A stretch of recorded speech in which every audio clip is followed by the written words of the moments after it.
en la Sala 8 Islas del Parlamento de Canarias, en la Casa del Pueblo de todos los canarios, donde, por cierto, se ejerce el poder legislativo. Muy cerquita de esta sala se debaten intensamente las distintas posiciones políticas que marcan el futuro de todos los canarios.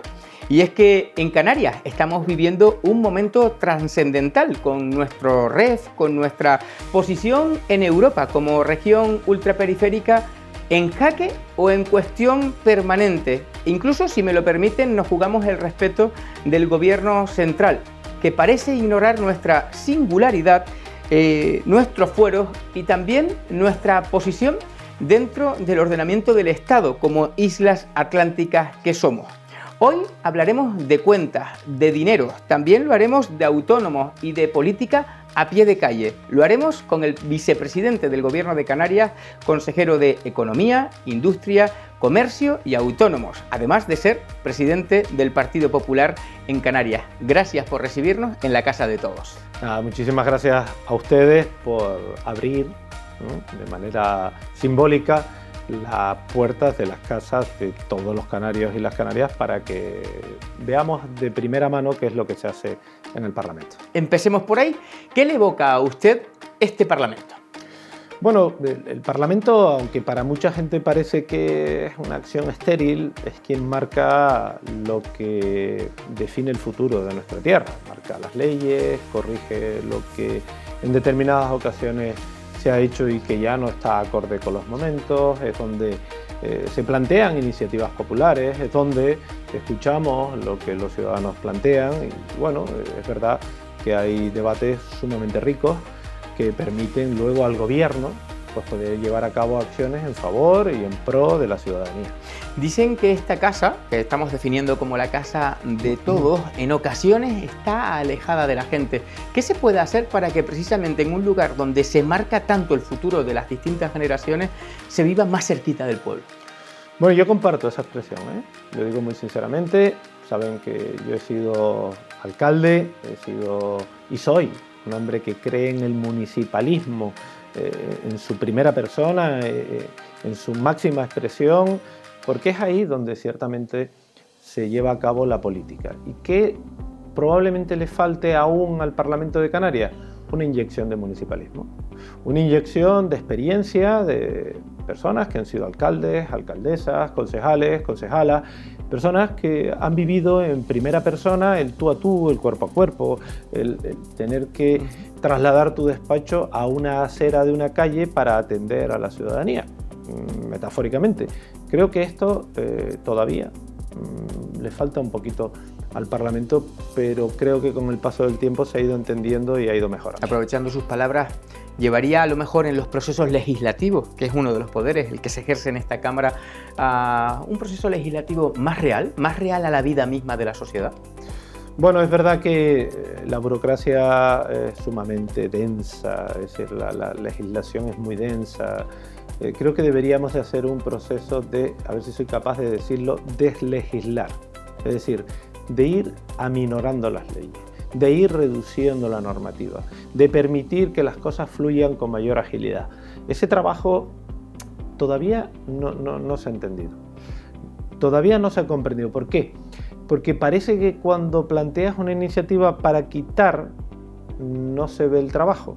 Y cuanto más, parece que más estás trabajando. Yo creo que no, que hemos llegado a un punto en el que hay que corregir ese ritmo y ese camino que se han dado durante muchos años. Quizás el ritmo social, el ritmo vital, no el político, está enseñando a la política la capacidad de optimizar recursos. Quizás no se ha aprovechado tanto en lo público como marcan entidades privadas la optimización de los recursos, porque de alguna manera optimizar los servicios públicos mejoraría sin género de duda la vida de los canarios. Bueno, yo creo que cada vez más se ha ido comprendiendo que los políticos somos una parte de la población. No venimos de otro sitio, no somos distintos, tenemos los mismos hábitos y las mismas costumbres, pensamos más con un núcleo mayor de la población o menos, en función de quién representemos, pero es cierto que todavía esa parte de la optimización es donde falta, ¿no? Fíjate que hoy en día nos encontramos, tanto en el gobierno como en el Parlamento, en una administración local o insular, trabajando insistentemente para reducir la documentación, las solicitudes, en definitiva la burocracia que obstaculiza que haya mayor agilidad y que podamos cumplir con los deseos de la ciudadanía o con las necesidades de la ciudadanía. Estamos en el arranque, hablando con el vicepresidente del Gobierno de Canarias. Me ha gustado la palabra, ya me quería adelantar yo, de deslegislar. Yo hubiera usado la de desenmarañar, que todavía es más complicado y nos podría llevar a aquello del refrán, ¿no? Desenmarañar aquello que se ha enmarañado con anterioridad. Déjenme empezar por lo último. Recientemente ha habido una visita de 50 representantes de distintas entidades empresariales, también académicos, deportivos de nuestro país vecino, desde Marruecos. Han visitado Canarias intentando impulsar oportunidades de negocio. Cuéntenos la importancia desde su punto de vista de estos encuentros y si de una u otra forma ve una posibilidad real de un intercambio comercial con nuestro país vecino. Bueno, Canarias, por su ubicación geográfica, es un punto estratégico para el mundo. África, Europa y América. Por lo tanto, nosotros somos de puertas abiertas. Canarias importa el 98% de insumos a través de sus puertos. Canarias importa su mayor economía a través del turismo. Canarias exporta conocimiento, exporta know-how de determinadas actividades y por lo tanto, con África en general, con Marruecos en particular, ya no por la buena convivencia, sino por la necesidad del desarrollo económico, tenemos que tener relación directa. Y ahí es donde brindamos oportunidades, ¿no? El otro día tuve la oportunidad, valga la redundancia, de hacer un foro en Península en el que me dirigía a posibles inversores, a posibles personas, empresarios que están buscando la oportunidad de desarrollo y pusimos sobre la mesa nuestra principal ventaja competitiva que se llama el régimen económico y fiscal, nuestro REF.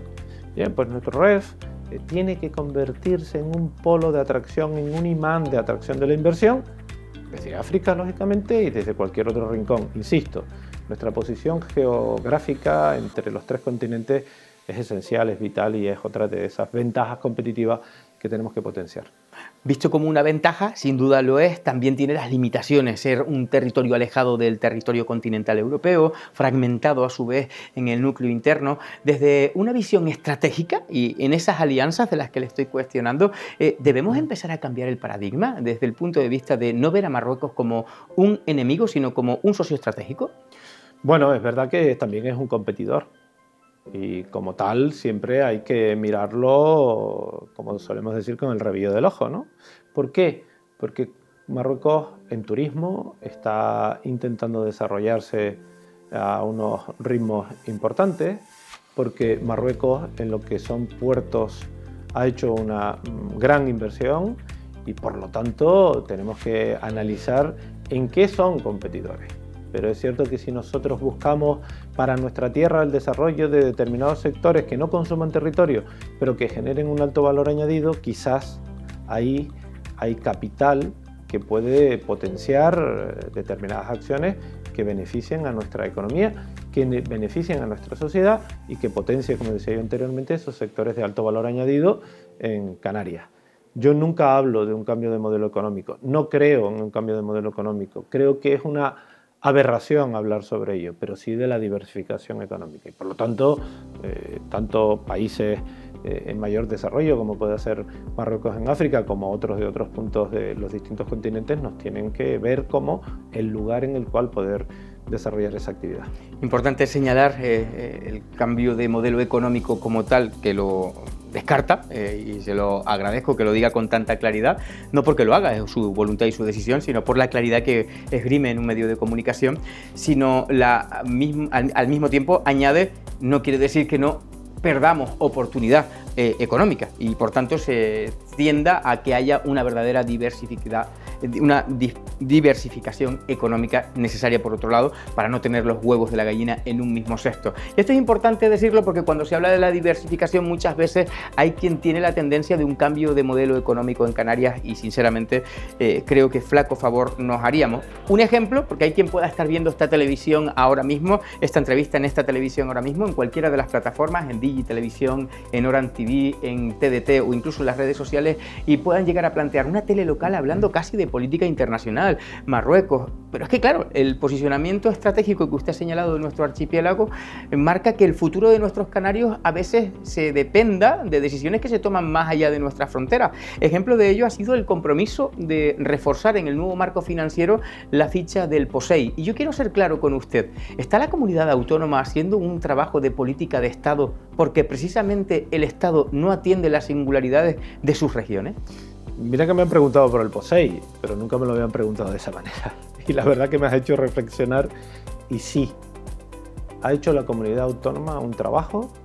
He tenido la oportunidad de contestar en sede parlamentaria a esa pregunta del POSEI y dije, hace un año es la visita que hice a Bruselas que me despertó la inquietud del POSEI. Y inmediatamente cuando llegué convoqué al consejero y al presidente y les dije a ambos, tenemos un problema, el POSEI va a desaparecer. El POSEI puede que pierda su estructura y por lo tanto la agricultura en Canarias, el sector primario, se va a ver afectado. Bueno, en aquel entonces empezamos a trabajar, empezamos a hablar con el ministerio, empieza a pasar el tiempo, no nos hacen caso y tomamos riendas en el asunto.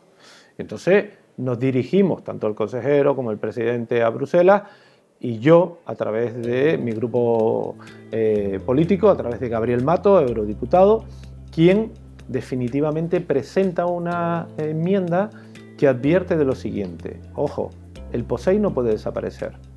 El POSEI no se puede integrar dentro de la política agraria común. Y además necesita ficha financiera específica con mayor cuantía.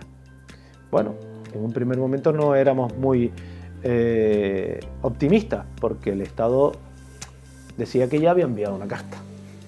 ¿No? Es como los que se iban a... Mi padre se fue a Venezuela en los años 60 y enamoraba, como él dice, a través de una carta. Le surgió efecto, ¿no? Enamoró a mi madre. En aquellos tiempos, claro, las cartas tenían un peso. Pero oiga, hoy en día enviar una carta yo creo que queda en un segundo nivel. Bromas aparte, lo que creo es que debió el gobierno haber actuado con mayor prontitud. Pero bueno, aparte, pero marca a lo mejor la falta de posicionamiento del Estado en un tema que en el inicio usted lo ha destacado, a lo mejor el propio Estado no sabe que muchos vínculos con el sector primario aquí en Canarias es la vida o la muerte, esa carta. Voy a ser sincero, yo creo que sí lo sabe. Sí, ¿usted cree que no es dejadez por ignorancia, no. sino...? Es una estrategia pura. Mire, si el POSEI, como ficha financiera específica que gestiona el gobierno de Canarias, deja de existir como tal y forma parte de una partida común que se llama la PAC, que gestiona el Estado y que no obliga en ningún momento a transferir a Canarias, ojo, hay quien podría estar frotándose las manos y dice, ya tengo más dinero para chantajear a los partidos independentistas. Vamos a quitar la palabra chantajear. Ya tengo más dinero para negociar con los partidos independentistas y por lo tanto yo no voy a hacer mucho. Pero negociar Canarias presionando, claro. Claro, es que vamos a ver, el gobierno de España en este momento diría, cuanto más dinero tenga, y además si no me obliga a transferírselo a Canarias, tengo pillados, vamos a utilizar esa expresión, a muchos. Primero a Canarias. ¿Usted quiere que yo le dé el dinero? Pues tendrá que votarme algunas cosas. Segundo, a los partidos independentistas diciéndole tengo más dinero, por lo tanto puedo ayudarte si tú me apoyas. Entonces yo creo que fue más una estrategia, pero nos pusimos bravos y nos pusimos a trabajar y demostramos que había que ir a Europa a trabajar esta situación. Y se ha conseguido. ¿Usted cree que la sociedad está entendiendo que desde Canarias se ha conseguido con un trabajo manifiesto resultados para nuestra tierra en política internacional? Yo creo que el sector sí. Yo creo que el sector ha entendido que si nosotros no nos hubiésemos movido, esto se hubiese perdido. Y que si en aquel entonces Gabriel no hubiese presentado esa enmienda, hoy no podríamos estar hablando de que hemos superado Esto es como una escalera, ¿no? Ya hemos subido 3 peldaños, nos quedan 2, pero antes estábamos en el 0, ya estamos en el tercero. Ya se ha aprobado en la Comisión Parlamentaria, se ha aprobado en el Parlamento Europeo y ahora nos queda el Consejo. Y es ahí donde el Gobierno de España tiene que tomar partida. Yo espero que también se apruebe ahí. No creo que este ya sea un asunto de mucho debate, pero todavía tenemos que estar muy atentos. Por lo tanto, hemos salvado la bola de partido, hemos salvado la situación del POSEI, hoy el POSEI tiene más dinero, tendrá nombre y apellido específico y ya ningún gobierno podrá destinarlo a otro fin que no sea para la agricultura en Canarias, para el sector primario en Canarias. Y eso es importante porque de alguna manera ningún gobierno podrá chantajear a esta tierra, y eso lo digo yo.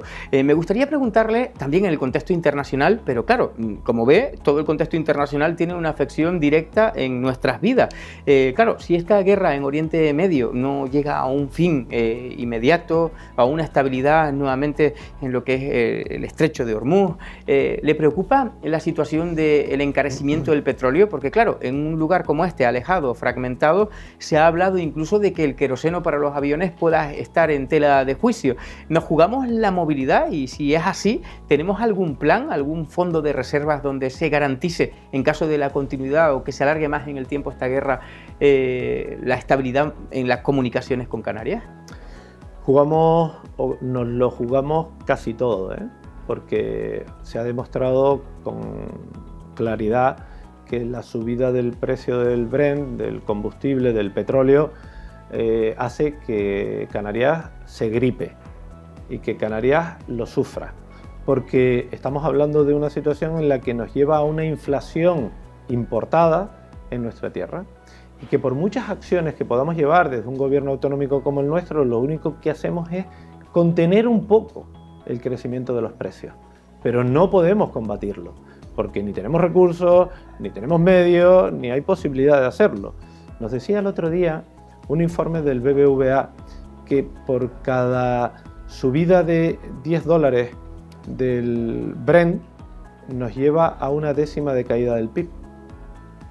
Ojo, ese es un dato a lo mejor muy técnico, pero muy preocupante. Es muy técnico, pero cada décima es mucho dinero. Hablamos en el marco del país, ¿no? Del PIB nacional. Del PIB Canarias. Ah, el PIB nuestro. El PIB Canarias. Con lo cual es una situación en la que a nosotros nos preocupa mucho y que tenemos que seguir, primero, deseando que la guerra dure lo menos posible y segundo, llevando a cabo medidas que alivien la presión al ciudadano y que pueda llegar mejor a final de mes. Usted ha hablado de que el REF es una herramienta esencial para, de alguna manera, afrontar la actual crisis internacional. ¿En qué sentido? Cuéntenos.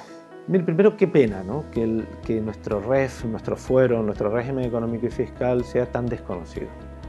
Tan desconocido en el exterior, pero tan desconocido en Canarias. Una encuesta en las universidades de Canarias dice que el 98% de los universitarios no conocían nuestro REF. Esa fue una encuesta de nada más llegar al gobierno. Vamos a hacer otra ahora, a ver. Has dicho bien, el 98. El 98. Yo el otro día lo fui a repetir, estaba el comisionado a mi lado, miré para él y le dije, no me equivoqué, ¿verdad? Porque hasta a mí me parece una barbaridad cuando lo digo. Pero vamos a ver si hemos mejorado esa situación, que creo que sí. Dicho esto, nuestro régimen económico y fiscal no solo nos permite equipararnos al resto del territorio nacional, sino que además brinda unas oportunidades únicas para que la empresa fije en nuestra tierra la posibilidad de crecimiento, para que se busque trabajadores con alto conocimiento y que por lo tanto tienen un mayor valor añadido, es decir, una mayor renta. Y esa es nuestra principal obsesión, es poder conseguir que los canarios tengan una mejor renta para que lleguen mejor a final de mes. Eso se llama poder adquisitivo. Y ahí es donde estamos trabajando. ¿En qué sectores? En los videojuegos, en la música, en el cine, en la energía, en la aeroespacial, en la aeronaval. Es decir, en sectores con ese alto valor añadido, quiero decir, con valor en el conocimiento, que genera una mayor renta y que consume poco territorio. Eso es lo que consideramos nos puede ayudar a la diversificación económica. Y que es parte del camino de lo que comentábamos anteriormente. Al respecto, lanzan para ayudar a la situación del conflicto en Oriente Medio una ayuda de 29,8 millones. Pero ¿han preguntado al Estado si tiene en cuenta las singularidades? Si antes hablábamos que nos ignoraban, ¿nos están ignorando en este sentido desde el punto de vista de la sensibilidad? Mira, la primera vez que hablé del decreto anticrisis que planteaba el Gobierno de España, lo llamé un decreto Godó.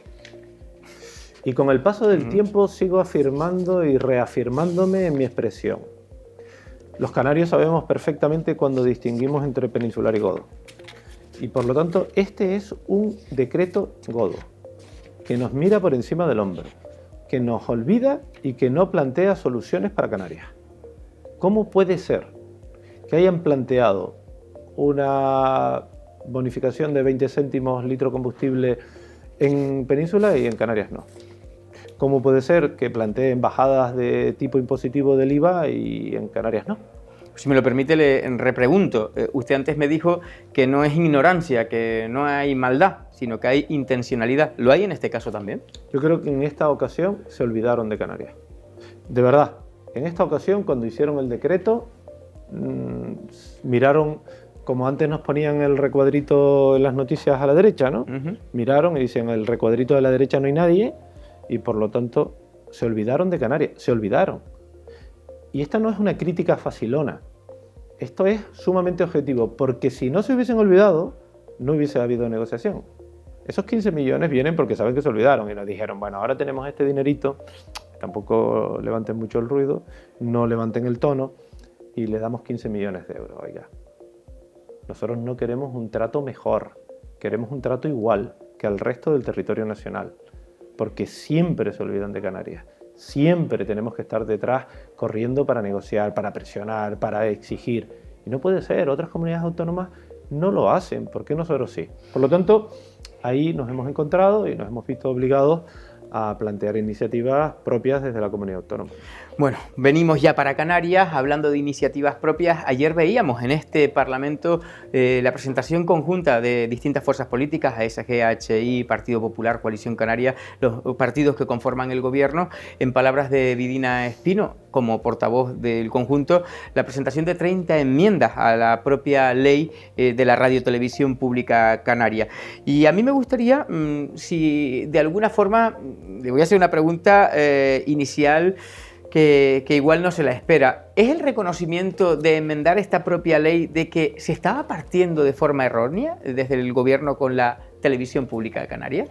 Yo creo que se ha creado una empresa pública que ha sido tratada de manera distinta que el resto de las empresas públicas, cosa que sigo sin entender. Por ejemplo, ¿cómo no tiene consejo de administración? ¿Verdad? ¿Recuerdan aquella votación de bolígrafos verdes y bolígrafos rojos? Yo no estaba, ni mi partido.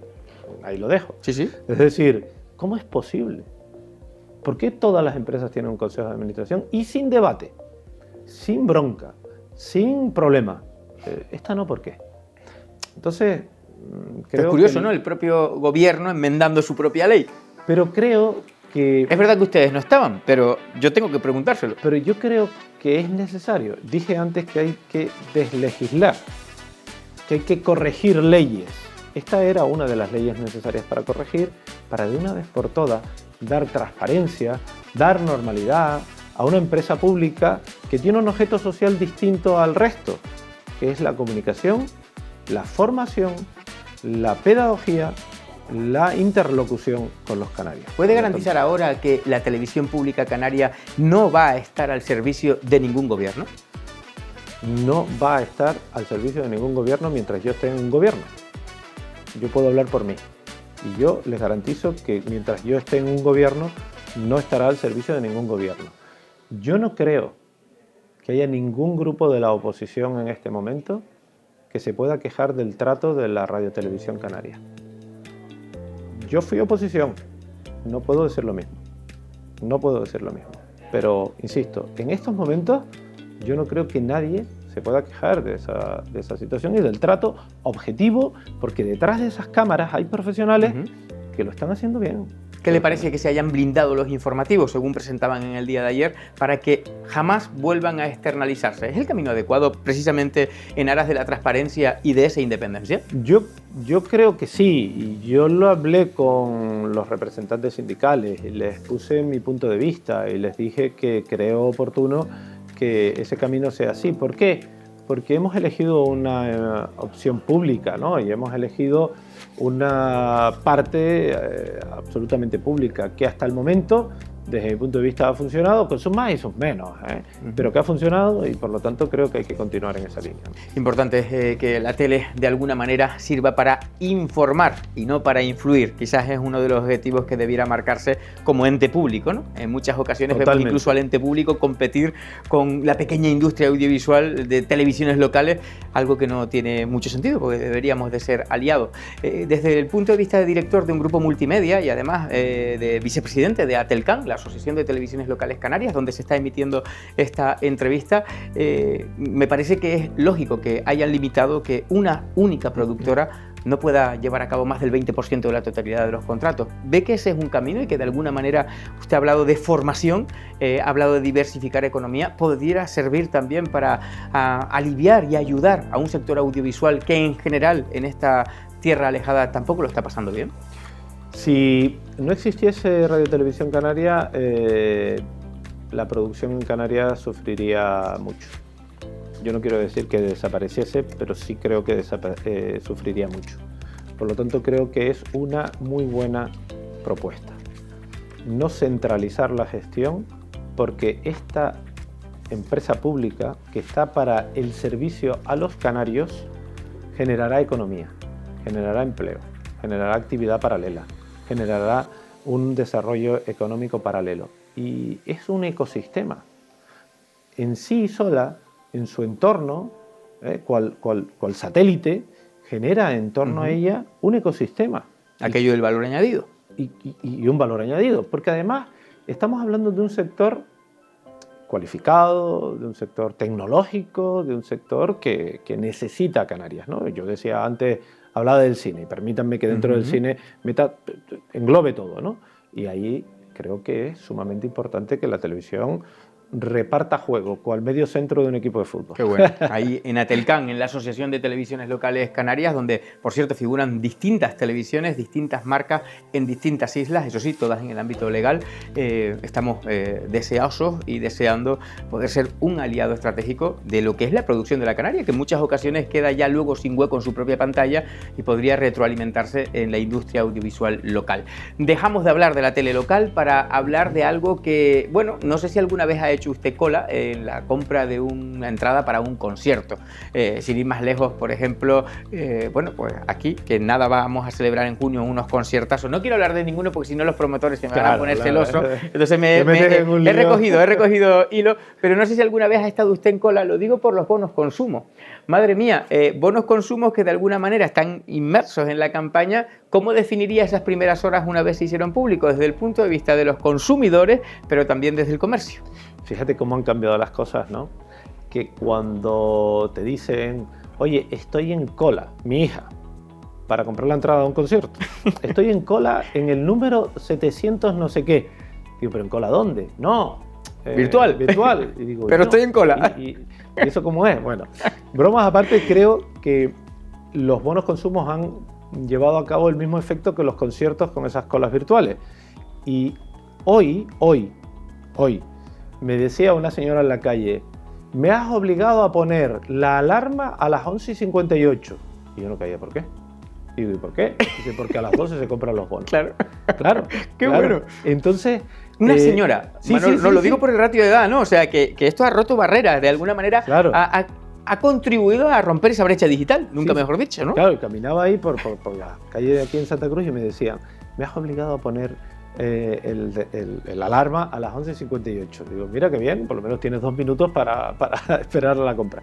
Bueno, el bono consumo que no estaba previsto para esta fecha, ¿no? Quiero decir que lo teníamos previsto para otro momento del año, lo hemos adelantado en los tiempos porque entendíamos que con toda la situación que estamos viviendo, hablábamos antes de la guerra en Oriente Próximo, el efecto, pues nos viene también como ayuda paralela a todas las medidas que hemos venido planteando.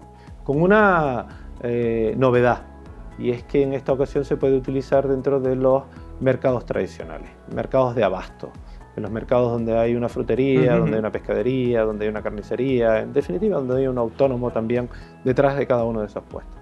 Y son 4.800.000 euros lo que vamos a inyectar a la economía canaria. Es una cuantía importante en un periodo de tiempo corto que desde mi punto de vista viene como aquella expresión de anillo al dedo.